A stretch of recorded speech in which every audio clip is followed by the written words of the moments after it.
Well, U.S. Vice President JD Vance and Defense Secretary Pete Hegseth said on Friday that they believe Iran's new leader, Moshtaba Khamenei, was wounded in U.S.-Israeli strikes that killed his father, Ali Khamenei. However, Vance confessed that it was not totally clear if the new Ayatollah was injured by a U.S. or Israeli strike. Earlier, Hegseth said that Moshtaba Khamenei had been wounded and likely disfigured in U.S.-Israeli strikes. At a news briefing at the Pentagon, Hegseth said, and I'm quoting, "We know the new so-called not-so-supreme leader is wounded and likely disfigured." Well, Moshtaba's first comments came in a statement read out by a television presenter on Thursday. But the U.S. Secretary of War questioned why Khamenei's first address as supreme leader did not have a voice or video. And he said, I'm quoting again, "He put out a statement yesterday, a weak one actually, but there was no voice and there was no video."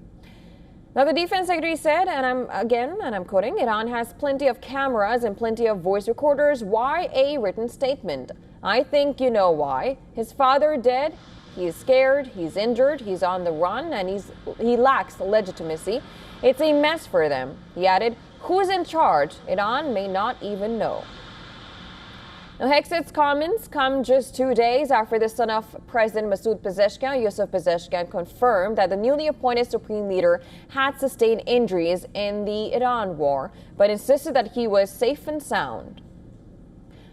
In a written statement earlier in the week, Moshtaba had vowed to keep the Strait of Hormuz shut.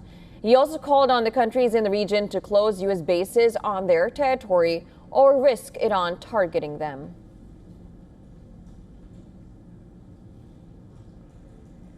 Well, earlier we were joined by Chris Doyle from London. He is the Director of Council for Arab-British Understanding and the current lead spokesperson for CABU. Now, we spoke to him about the consequences and the impact of the U.S.-Israel war in Iran, and here's what he had to say on it. Well, I think for Israel, they have slightly different aims and objectives. And if Netanyahu can claim that he, along with the United States, has seriously bludgeoned Iran and reduced it as a threat to Israel and reasserted a very dominant Iranian deterrence, then to some extent he will be able to claim some sort of victory. So it's different to the United States because I think the Israeli public is far more prepared to back its leadership in carrying this out, to take some of the economic pain that's inevitable in order to do it. So you have a prime minister who largely has the backing of his people, whereas in the United States, you've got the opposite. Donald Trump is actually fighting a war that the majority of the American public don't actually support. And many people within his own party, within his own movement, the MAGA movement, do not support. So it's a very different agenda. Donald Trump will have to be far more mindful, for example, of the economic consequences of all this. The fact that he for years has spoken out against these forever wars in the Middle East, these regime change wars, he will be conscious of all that. For Netanyahu, it's a very different agenda.